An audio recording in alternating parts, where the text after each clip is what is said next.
E essa mudança de foco que o senhor teve ao analisar as artes marciais nos estudos que estava fazendo, não motivou o senhor a ir buscar novos estudos no local de origem dessa arte chinesa que o senhor estava vendo?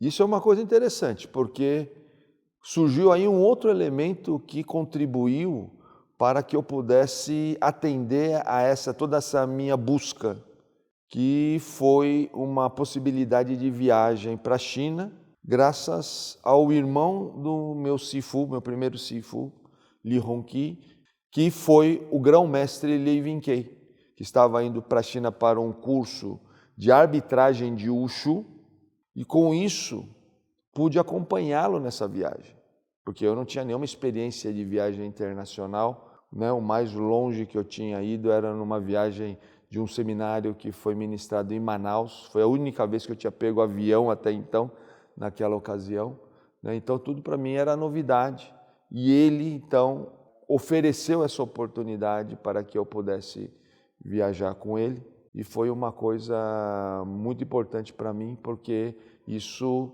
iniciou uma nova etapa na minha jornada Kung Fu.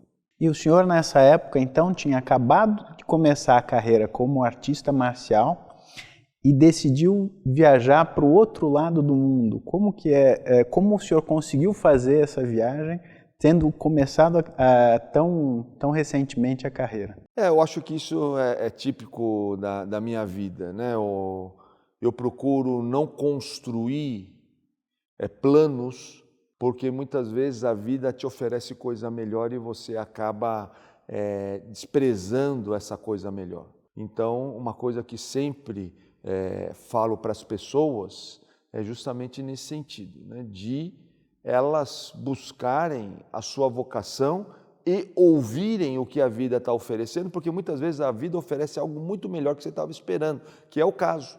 Por quê? Porque ainda que eu tivesse uma carreira promissora aqui no Brasil, nós temos que lembrar que o Wing Chun no Brasil, né, as artes marciais em geral, mas o Wing Chun no Brasil estava muito incipiente e que precisava elevar esse nível, esse patamar. Então, quando surgiu a oportunidade dessa viagem, eu não tive dúvida. E aqui, insisto mais uma vez, foi importante o papel dos meus pais. Minha mãe convenceu meu pai, né, a poder financiar, patrocinar a minha viagem, porque obviamente eu não tinha condições financeiras para isso, né, apesar de estar ganhando já uma quantia que para a média, né, dos profissionais de arte marcial era acima, mas ainda assim não suficiente para poder embarcar numa empreitada tão ousada como essa.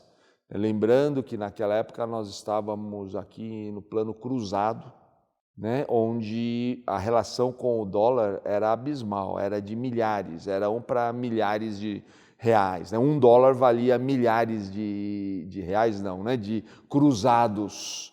Né? Então era muito interessante essas questões que ainda o mundo não era globalizado, então havia esses disparates, né? O Brasil ainda vivendo no risco da hiperinflação, né? Os mais jovens não sabem o que é isso. Hiperinflação é um fenômeno onde você entra no supermercado, um determinado produto custa um preço, quando você sai dele, ele muda de preço.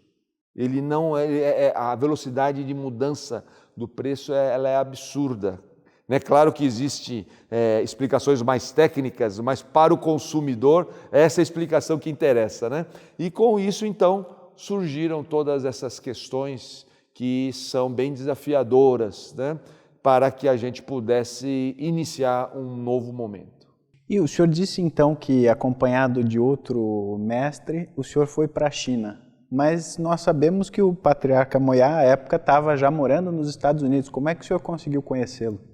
Porque não havia voo direto de São Paulo, Hong Kong, por exemplo, que era onde era o meu destino. Então, nós tivemos que fazer um voo do Brasil, de São Paulo até Nova York e de Nova York para Hong Kong. Então, fomos de Aerolíneas Argentinas para Nova York e de Nova York para Hong Kong de Korean Airlines.